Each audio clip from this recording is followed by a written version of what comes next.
Sejak itu dia hidup sederhana sebagai presiden. Bahkan ada cerita familiar, malam-malam ada tamu, tok tok tok, "Assalamualaikum." "Waalaikumsalam." "Siapa?" "Saya." "Ya, presiden." "Wahai Amirul Mukminin, perlu apa?" "Ada keperluan mendadak ya presiden." "Oke, pribadi atau negara?" "Pribadi, presiden." "Oh ya, silakan masuk." Begitu duduk, lampunya dimatikan, lampu minyak. Tamunya bingung, kok gelap? "Presiden, kenapa dimatikan lampunya?" "Nah, ini kan urusan pribadi, ini lampu minyak milik negara." "Ya sudah, kita gelap-gelapan gini. Kita nggak boleh kalau urusan pribadi pakai minyak negara, nggak boleh." Begitu Pak. Ini mudah-mudahan Pak Prabowo nonton ini, Luhut Binsar Panjaitan nontonin. Mana yang live ini? Lah sekarang mobil dinas dipakai urusan pribadi. Apa? Kacau ya. Itu Pak. Sampai suatu ketika nih, setelah dipimpin oleh Umar bin Abdul Aziz dengan cara yang syariah, takut kepada Allah, dalam waktu singkat Islam berkembang di sepertiga dunia. Baik saudaraku, tadi di depan itu ada banner, ada foto saya, ada tertulis judul tadi. Apa tadi judulnya tadi? Krisis kepemimpinan yang jujur. Kalau tidak salah, coba diingatkan kalau saya salah. Indonesia krisis darurat pemimpin yang jujur dan amanah. Itu bannernya di situ. Iya Bapak Ibu, saya tegaskan. Gara-gara saya punya pikiran seperti itu, saya dipenjara 2 kali. Itu gara-gara saya berpikir seperti itu 10 tahun yang lalu. Pertama di Bareskrim 10 bulan. Yang laporkan Gus Yakut, Menteri Agama. 10 bulan. Tapi aneh, Gus Yakut ini dipanggil terus ke pengadilan sebagai saksi, tidak pernah datang. Katanya pencemaran nama baik Ansor, pencemaran nama baik Banser. Pelapor Gus Yakut. Nah harusnya pelapor ini datang sebagai prinsipal, sebagai saksi. Diundang dengan baik, diundang dengan layak, diundang dengan resmi oleh jaksa, gak datang-datang. Tapi saya tetap divonis 10 bulan mendekam di penjara. Alhamdulillah ya, saya nggak menyesal. Waktu proses penyidikan saya ditawari, opo? Waktu proses penyidikan saya ditawari, pengacara saya nemui saya. Saya tidak tahu pengacara ini jujur atau nggoda saya. "Gus Nur, besok Gus Nur dibawa ke lantai 15 di borgol pakai baju oranye di konferensi pers kan. Nah ini ada titipan salam. Kalau Gus Nur besok mau minta maaf ya kepada Ansor, kepada Banser, kepada Gus Yakut, maka besok Gus Nur bebas. Jadi tidak dilanjut perkaranya. SP3. Tapi alhamdulillah saya milih di penjara daripada minta maaf. Saya nggak mau minta maaf. Nanti saja kalau sudah disidang, fakta persidangan, terbukti saya salah, baru saya minta maaf. Sekarang nggak apa-apa, saya di penjara saja. Saya tanya sama anak istri saya, beliau juga mendukung. Ya sudah Bi, jangan minta maaf. Bukan berarti ego, ini amar ma'ruf nahi munkar. Soalnya tuduhannya saya memecah belah bangsa. Pasalnya itu. Saya pikir bangsa mana yang belah gitu kan? Cari bangsa mana yang belah. Rusia, Cina, Amerika, Indonesia, tidak ada bangsa yang belah Pak. Saya ini cuma rakyat biasa, jangankan mecah belah bangsa, mecah belah kelurahan aja saya nggak bisa.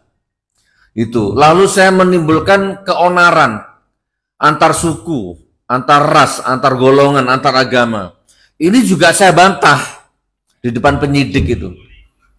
Saya tunggu nanti di pengadilan. Kalau memang terbukti ada suku berantem gara-gara saya, baru saya minta maaf. Oh, Madura sama Jawa berantem berdarah-darah gara-gara Gus Nur, baru saya minta maaf.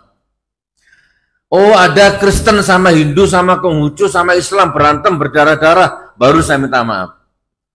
Gitu Bapak-bapak ya Ibu. Jadi saya milih di penjara selama 10 bulan. Alhamdulillah. Tidak apa-apa. Lalu saya bebas 1 tahun di penjara lagi ditangkap lagi. Ijazah palsu. Bukan alamat palsu ya, ijazah palsu. Dituntut 10 tahun, divonis 6 tahun. Saya jalani 4 tahun. Ini baru bebas kemarin 3 bulan yang lalu. Sampai sekarang ijazahnya nggak pernah ada. Jadi kalau ada teman-teman berdebat di TV tiap hari, itu nggak ada kekuatan hukum, Pak. Ini kalau ada orang hukum ya. Saya ini di pengadilan, Pak. Saya ngomong sama jaksanya, Pak Jaksa, kalau Anda bisa mendatangkan ijazah aslinya, dan itu tugas Anda, bawa ke sini yang asli, ditunjukkan ke depan hakim, nanti kalau ada, saya cium kakimu. Itu videonya viral tuh. Dan saya akan minta maaf kepada Pak Jokowi. Dan saya akan minta maaf kepada media. Silakan datangkan ke sini. Dan itu hukumnya wajib sebagai fakta persidangan. Ternyata nggak datang, 6 bulan sidang. Nggak ada yang asli. Tapi tetap diketuk palu. 4 tahun saya di penjara. Memang Gus Nur harus salah, Gus Nur wajib salah, Gus Nur pasti salah. Repot sudah kalau gitu. Kenapa? Karena saya punya pikiran seperti yang ditulis di banner depan tadi itu. Indonesia ini krisis hukum, krisis keadilan, krisis pemimpin yang amanah.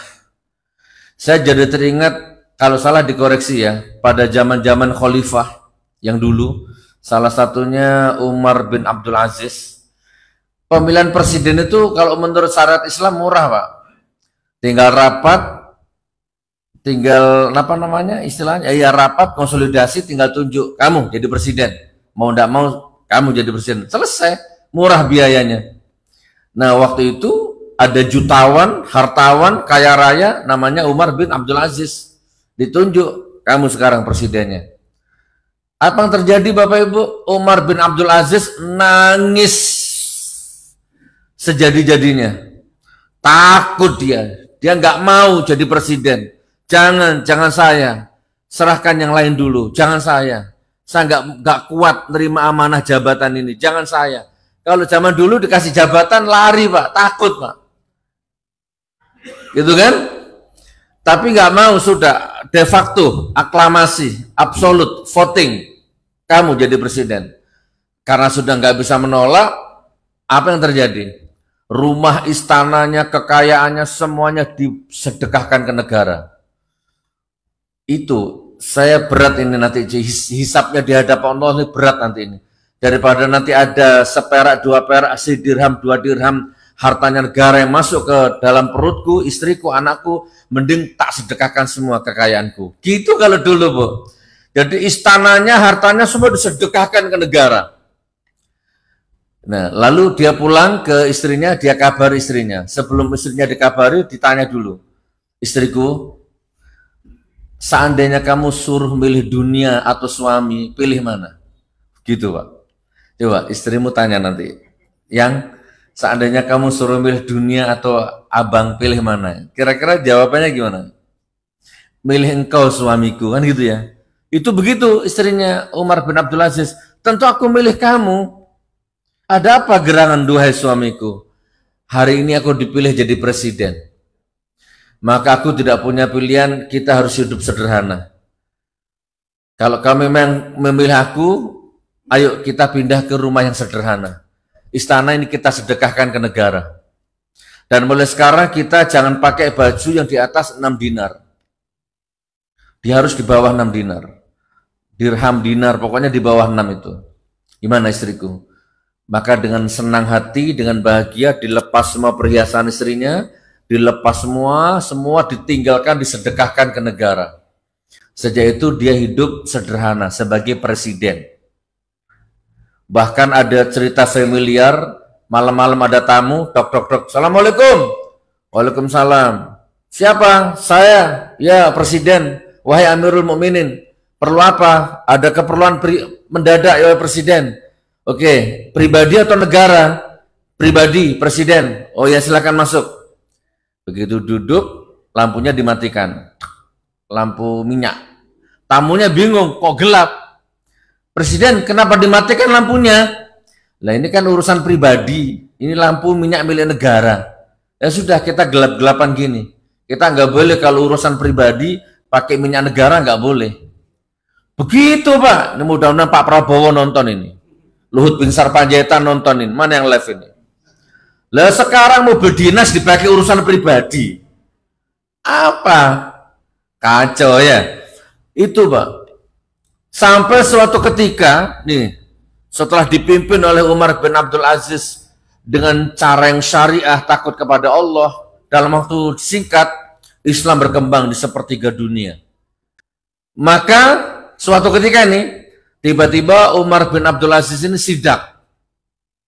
Kalau sekarang itu mungkin Bu Sri Mulyani mungkin ya, Menteri Keuangan lah ya. Sidak ke satu tempat kas negara lah intinya, penyimpanan kas negara.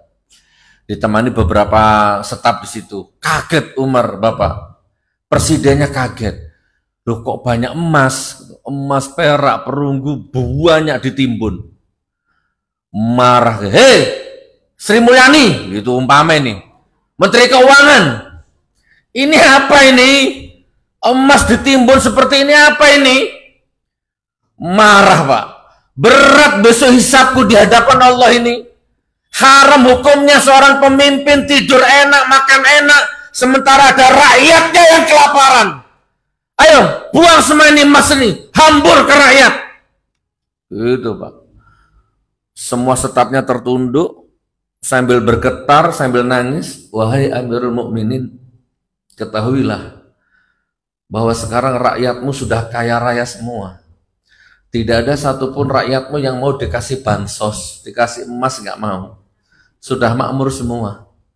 Dan asal kau tahu, wahai Amirul Mukminin, sekarang ini di negeri yang kaya raya ini, engkaulah presiden termiskin sekarang ini. Jadi kalau engkau mau, ini emas untuk engkau saja. Rakyatmu sudah ada yang nggak mau. Merinding saya Pak. Bukan merinding apa, saya terbayang Jokowi, terbayang Prabowo, terbayang Puan Maharani saya ini. Gak apa-apa. Dulu murah jadi presiden Pak. Kenapa sekarang kok krisis pemimpin yang amanah? Sistemnya salah. Saya tanya, berapa gaji wali kota? Ada yang tahu? Gaji wali kota itu 5 sekian, nggak sampai 6. Gaji gubernur 8 sekian, nggak sampai 10. Tapi Anda tahu berapa kos, berapa biayanya untuk jadi wali kota? Berapa? Ada yang tahu? 30 miliar, 40 miliar, 50 miliar. Gajinya cuma 5 juta. Anggaplah 6 juta lah, dikalikan 5 tahun, berapa? 350 sekian, ya anggaplah 400 juta. Merebut, mencari penghasilan gaji 400 juta, biaya yang dikeluarkan 50 miliar. Ini sudah salah secara syariat Pak. Makanya nggak ada pemimpin jujur. Makanya kalau Al-Quran berfirman, surat Muhammad ayat 7, umpama ini buka Al-Quran, ada di sebelah kanan, baris ke-10. 23 sampai 10. Ya ayyuhalladzina amanu intan surullah yansurkum wa yutsabbit aqdamakum. Hei orang-orang beriman, tolonglah agamaku, aku pasti menolongmu. Itu Allah yang bicara, pasti. Pastinya Allah ini absolut Pak, nggak mungkin bohong. Tapi kalau ada calon wali kota, calon gubernur, calon legislatif, calon presiden, rakyat pilihlah aku. Nanti kalau aku jadi begini, aku pasti begini. Saya jamin 90% bohong itu Pak. Ya 100% bohong itu. Tapi caleg di Jawa, kalau di sini enggak. Di sini insya Allah baik semua calegnya. Tapi kayaknya nggak ada caleg baik, lalu biayanya 50 miliar. Nih caleg nih, Gus Nur, saya mau caleg. Calon legislatif atau calon wali kota, mulai saya maju, ikut konsultasi. Oke, saya mulai kuras tabungan di bank, investasi, mulai bikin kartu nama, bikin banner, bikin spanduk, mulai saya cari masa. Intinya di tengah jalan sudah habis 20 miliar, tapi uang saya sudah habis. Ini perjalanan masih panjang Pak, tapi di tengah-tengah sudah habis uang saya. Bagaimana? Mundur rugi, maju nggak punya duit. Stres, Pak. Sudah mulai impoten, lemah syahwat, sudah mulai datang itu. Sudah mulai nggak normal hubungan suami istri. Otaknya sudah berat, stres. Mau mundur rugi, mau maju nggak berani karena nggak ada modal. Nah, disitulah datang pemodal. Disitulah datang investor. Boleh oligarki, boleh 9 naga, boleh 9 cacing. Terserah. Boleh bank. Pokoknya datanglah, bankir-bankir gelap itu datang. Ayo, tak modali kamu. Tapi nanti kalau jadi bagaimana? Nah, terikat tanda tangan kontrak yang gelap-gelap itu. Makanya begitu saya jadi, pertama yang muncul di otak saya, Pak, itu bukan rakyat, Pak. Bukan janji. Waktu saya kampanye. Enggak, walaupun sudah disumpah Al-Quran, Pak. Ini Qurannya dibohongi, Pak. Kenapa? Karena saya sudah terikat utang miliaran, Pak. Itu yang harus saya kembalikan dulu. Maka segala macam lah, pajak lah, inilah, nggak ada rakyat itu, nggak ada. Itu sekarang lagi viral, Bupati Pati itu menaikkan pajak 250%. Rakyatnya marah. Saya akan demo 5.000 orang. Ternyata bupatinya jawab, jangankan 5.000 orang, 50.000 saya nggak takut. Wah, sekarang beneran tuh, tanggal 13 besok, ratusan massa akan datang, ribu. Sekarang sudah ada aqua, air minum bergalon-galon, berjuta-juta dus masuk ke kota Pati sekarang. Baru sekarang minta maaf. Tidak bisa, Pak. Ini saya belum ceramah ini, masih mukadimah ini. Masih ingat sejarah Prancis? Nah, kalau ngomong ini kita akan kembali ke Prancis, Bu. Revolusi Prancis tahun 1789. 1789 sampai 1799. Bapak Ibu di mana waktu itu?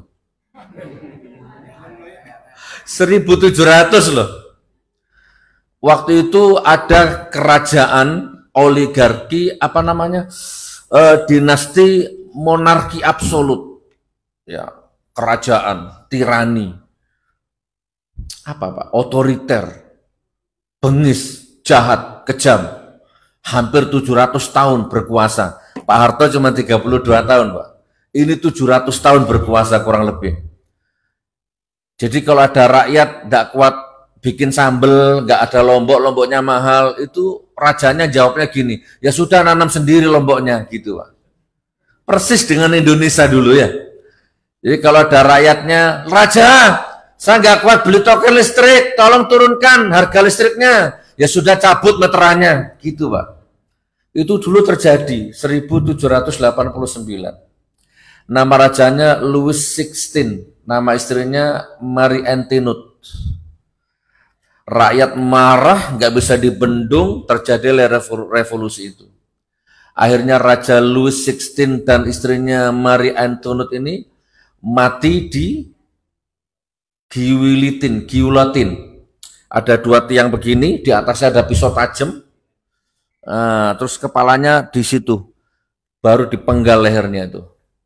Penjara Bastille yang menjadi kebanggaan rezim waktu itu dihancurkan. Pedagang, petani, mahasiswa, rakyat bersuara menyatu, menyerbu.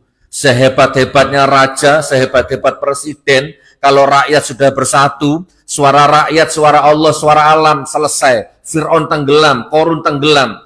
Apalagi cuman Mukidi,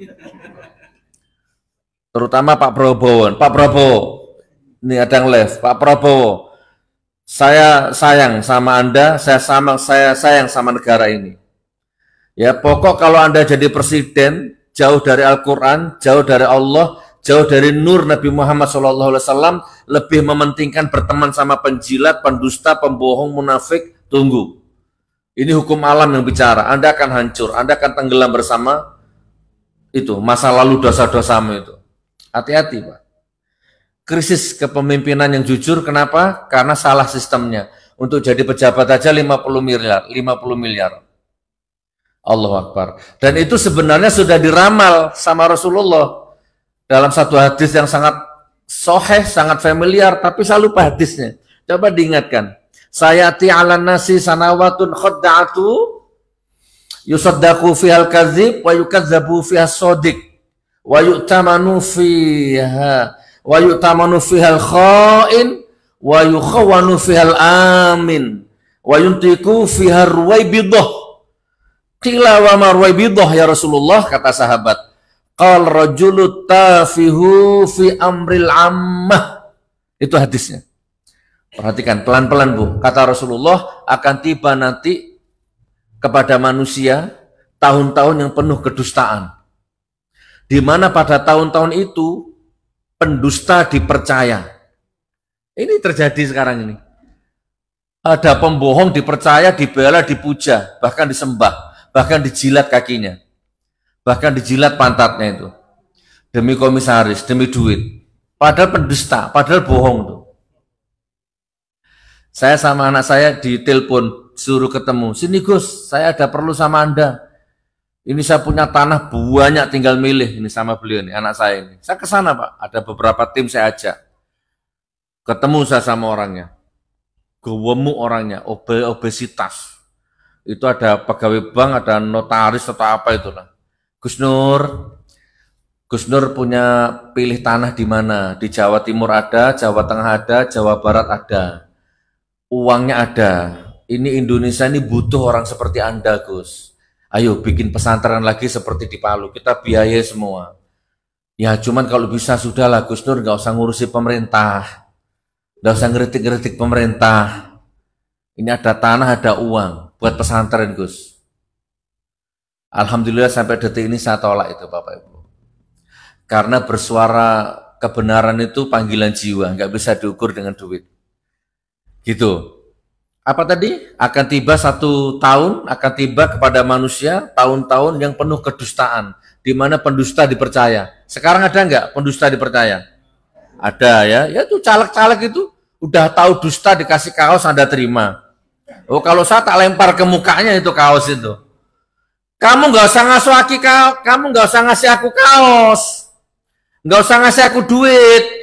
Kalau kamu jujur, aku yang keluar duit nanti. Rumahku siap jadikan posko relawan. Aku siap cetak banner. Jiwaku, nyawaku tak infakkan untuk kamu. Kalau kamu jujur, nggak usah bayar. Aku miskin, tapi aku punya harga diri.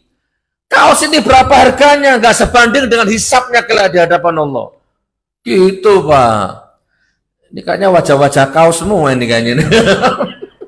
Takbir. Yang dusta dipercaya. Sementara yang jujur dibuang-buang, difitnah-fitnah, dipenjara, ditangkapin yang jujur ini. Ini sekarang ini Pak, yang dusta dipercaya, yang jujur malah didusta-dustakan, difitnah-fitnah. Lalu orang pengkhianat dikasih amanah, dikasih jabatan, pengkhianat dikasih jabatan. Bapak Ibu, Malaysia, Singapura, dan beberapa negara yang lain, bensinnya tuh murah Bu, lebih mahal Indonesia. Pertamina Dek di sini 13.000 sekian. Di Malaysia nggak sampai. Tapi Malaysia untung terus. Lah ini Indonesia ini harganya mahal. Kalau kita beli cash, nggak beli ngutang, tapi rugi terus, bangkrut terus Pertaminanya. Kenapa? Ya pengkhianat semua pegawainya, petugasnya itu. Dioplos lagi. Otaknya sudah keoplos itu. Amanah diberikan kepada pengkhianat. Ini hadis sahih, Rasulullah bersabda. Sudah diramal sama Rasulullah itu. Terus pada saat itu, zaman itu bermunculan ruwaibidah. Sahabat bertanya, apa itu ruwaibidah? Ruwaibidah itu termul. Kalau bahasa sekarang termul itu ruwaibidah itu. Ternak Mulyono itu ya. Itu ruwaibidah. Ini catat ini. Apa itu? Orang-orang bodoh bicara tentang kemaslahatan umat. Banyak sekarang. Naudzubillah min dzalik. Ayo Bapak Ibu, jadikan Riau ini menjadi provinsi yang baldatun thayyibatun warabun ghafur. Karena Indonesia ini kalau menurut saya nih, ya mudah-mudahan salah. Indonesia ini sedang ditarget azab Allah, nggak ada obatnya. Indonesia ini sakit, nggak ada obatnya Bu. Apa obatnya? Ganti presiden. Bu, nggak bisa Bu. Presidennya sama. Kalau mau jadi presiden 70 triliun. Biayanya. Dari mana Pak? Nggak bisa. Obatnya cuma satu Bu. Tanahnya belah, kayak Nabi Lut itu, ditenggelamkan istananya, digulung mati semua di situ. Nah itu baru sembuh Indonesia Pak. Diganti orang baru, hibrida baru. bibit baru, pemimpin baru, hukum baru, sistem baru bisa Pak. Tapi ini hanya saya, rakyat kecil. Allah punya kehendak yang lain. Tapi kalau memang itu terjadi, biarlah Jakarta saja, DPR saja. Ini nggak usah, sini nggak usah. Khusus DPR saja. Karena di sana, dajalnya di sana Pak. Nah, gimana supaya Riau ini tetap baldatun thayyibatun warupun ghafur? Gimana kira-kira supaya Anda ini ekonominya kuat, mapan, nggak punya utang, banyak sedekah, bermanfaat, kaya raya, kaya iman, kaya harta, kaya ilmu, kaya saudara? Gimana Anda ini supaya bisa seperti itu? Supaya punya harga diri. Jadi ini kalau ada caleg nyogok, sama nggak mau. Jangan. Itu gimana caranya? Nah itu saudaraku. Amalkan surat Fatir ayat 29. Ada yang tahu bunyinya? Bu, amalkan Bu. Kalau Anda amalkan ini, lunas semua utangnya Anda nanti. Wallahi, insya Allah. Anda punya utang berapapun lunas. Anda punya masalah seberat apapun lunas. Surat Fatir 29. Bunyinya begini. Nah ini siap-siap. Bismillahirrahmanirrahim. Innalladzina yatluna kitaballahi wa aqamus salat wa anfaqu mimma razaqnahum sirra wa alaniyatan yarjuna tijaratan lan tabur. Saya baca pelan-pelan. Masukkan ke pikirannya. Sesungguhnya barang siapa yang baca Quran, yang sholat, yang sedekah, baik terang-terangan atau sembunyi-sembunyi, kata Allah ini, maka dia sedang berniaga denganku, yang aku jamin tidak akan pernah rugi, untung terus, laba terus, value terus. Saya di penjara, rumah tangga tambah sakinah, tambah mawaddah warahmah. Saya di penjara, anak-anak berprestasi semua di sekolahannya. Saya di penjara, istri saya tambah cantik, tambah soleha. Nah itu istri saya orangnya. Oh ya kan, paling cantik itu. Yang lain cantik, cuma lebih cantik istri saya. Kenapa? Karena ada Al-Quran di dalam jiwa kita masing-masing. Subhanallah, bener Bu. Nih, amalkan mulai sekarang. Jadi mulai sekarang, kalau mau hidupnya bahagia, sehat jasmani, sehat rohani, sehat ekonomi, baca Quran setiap hari, tidak usah libur, tidak boleh libur, tiap hari. Istri saya 1 juz 1 hari itu. Belum amalan-amalan yang lain. 1 juz itu 10 halaman Pak, 10 lembar. Bismillahirrahmanirrahim. Per hari. Bisa kalau Anda usaha. Kalau utangnya 2 miliar, 3 miliar, bangun jam 1 malam. Paling tidak 1 juz, 2 juz. Istighfar, sholawat perbanyak. Sampai nanti tahajud tiba. Siapa yang punya utang 2 miliar ke atas, nanti pribadi sama saya. Ke hotel. Nggak usah bayar. Catat omongan saya nih. Free. Ada amalannya, ada ilmunya. Ya kalau cuma di bawah 500 juta, ini amalkan sekarang. Ini 1 hari 1 juz. Yang penting nggak libur. Berkahnya banyak ini. Kalau nggak bisa ya sudah 1 hari 2. Kalau nggak bisa ya sudah 1 hari 1 ini aja lah. Oh kurang, ya sudah kalau gitu 1 ini. Bismillahirrahmanirrahim. Nun. Shadaqallahul azim. Ya sudah 1 huruf sajalah. Subuh, nanti duhur lanjut. Bismillahirrahmanirrahim. Nun. Shadaqallahul azim. Tidak apa-apa wis. Yang penting ngaji lah. Gimana coba? Loh, tapi jangan lupa Bismillahirrahmanirrahim itu 19 huruf. Hadisnya sahih. Barang siapa baca Quran 1 huruf 10 keberkahannya. Dilipat gandakan masih itu. Ar-Rahman 'allamal Quran. Berapa huruf itu? Gitu Pak, 1 juz. Coba saya tanya, jawab dalam hati. Dan jawabnya di hati saja. Siapa di ruangan ini yang belum ngaji 1 hari? Di hati saja. Siapa di ruangan ini yang belum ngaji 2 hari? Siapa di masjid ini yang belum ngaji 3 hari? 4 hari? 5 hari? Sebulan? Untuk apa Anda hidup? Kalau nggak ngaji sebulan itu untuk apa Anda hidup Pak? Kering kerontang batinmu, tandus belantara hatimu, rezekimu banyak tapi nggak berkah Pak. Masalah terus hidupnya karena jauh dari Al-Quran. Loh, ada orang sehari sebulan nggak ngaji untuk apa, Pak? Anda seperti bunga hidup dalam pot, lepas dari syarat bumi yang asli. Oke, kalau memang tidak bisa ngaji, begini sajalah. Ini tak kasih contoh. Kalau memang tidak bisa ngaji, nggak usah ngaji. Tapi minimal disapa Qur'annya. Jadi setiap mau kerja, datangi Qur'annya. Disentuh. Assalamualaikum Qur'an, aku mau kerja dulu ya. Ya gitu aja. Yang penting tangannya nyentuh. Gimana? Masih mau ditawar? Gus Nur, di rumah saya nggak ada Al-Quran. Nah, beda urusan sudah.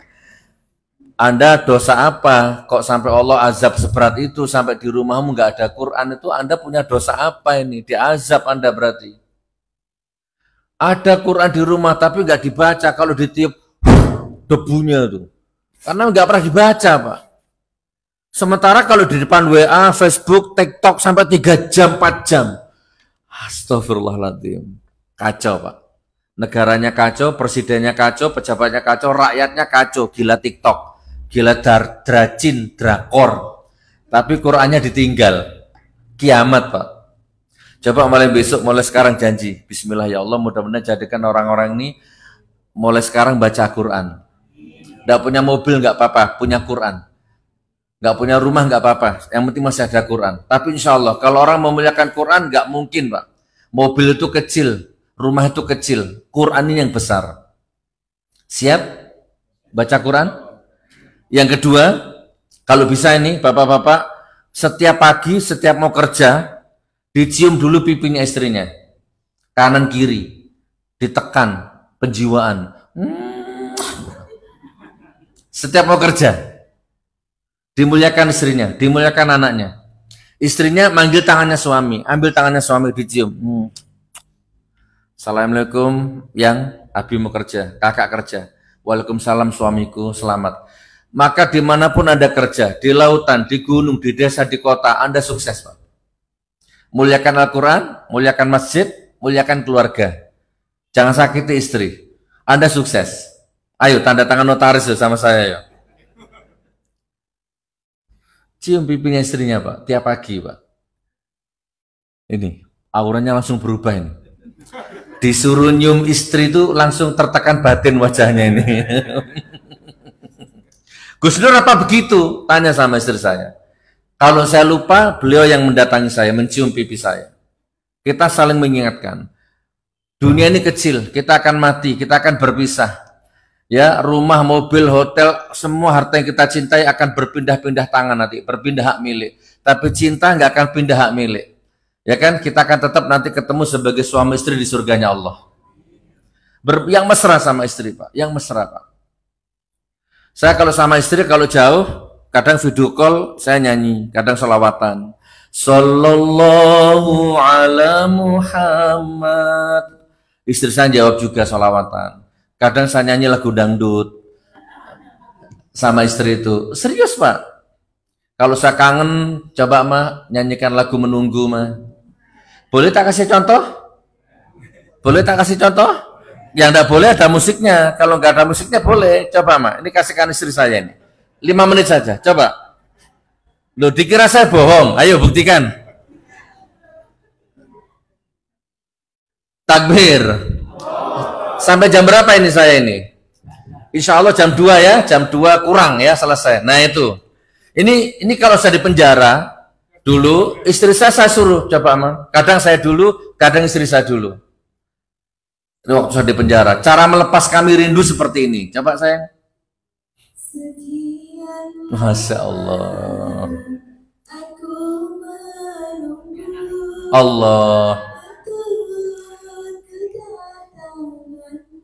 Allah. Subhanallah.